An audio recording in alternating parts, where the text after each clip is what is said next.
क्षीरसागर में ही समुद्र मंथन हुआ था। इस मंथन के दौरान मंदरांचल पर्वत को मथनी और वासुकी नाग को रस्सी बनाया गया था।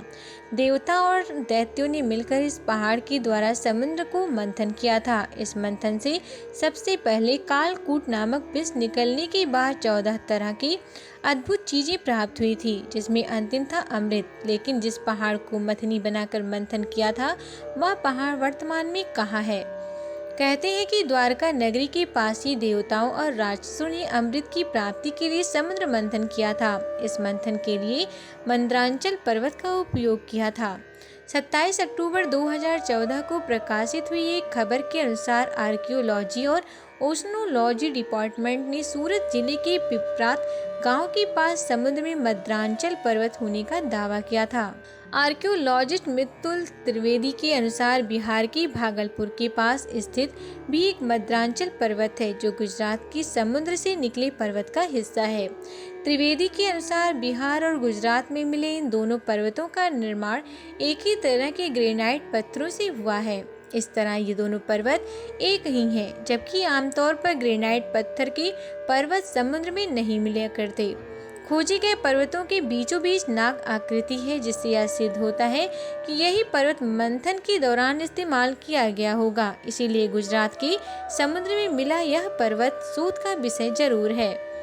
गौरतलब है कि पिपरात गांव के समुद्र में 1988 में किसी प्राचीन नगर के अवशेष भी मिले थे। लोगों की यह मान्यता है कि वे अवशेष भगवान कृष्ण की नगरी द्वारका के हैं।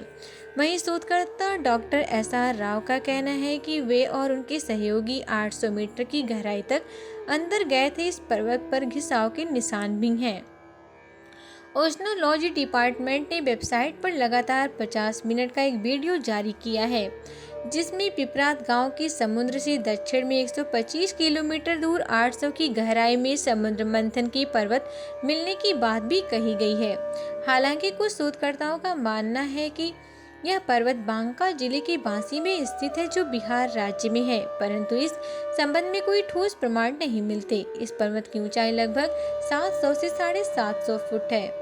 जब हम पुराणों में सुमेरु पर्वत का वर्णन पढ़ते हैं तो कुछ और ही समझ आता है। सुमेरु के दक्षिण में हिमवन, हेमकूट तथा निषाद नामक पर्वत है, जो अलग अलग देश की भूमि का प्रतिनिधित्व करते हैं।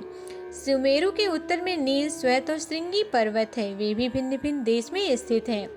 इस सुमेरु पर्वत को प्रमुख रूप से बहुत दूर तक फैली 4 पर्वतों ने घेर रखा है। एक पूर्व में मद्रांचल, दूसरा दक्षिण में गंधमादन, तीसरा पश्चिम में बुपुल और चौथा उत्तर में सुपार्श्व।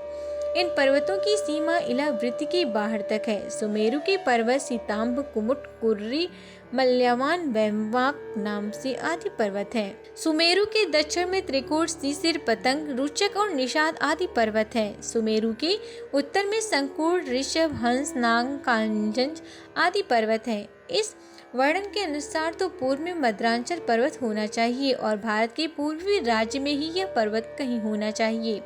यदि हम बिहार में स्थित मानते हैं तो फिर यह पर्वत समुद्र में कैसे पहुंचकर पुनः यहाँ आ गया? Subscribe to our YouTube channel and press the bell icon to get the latest updates.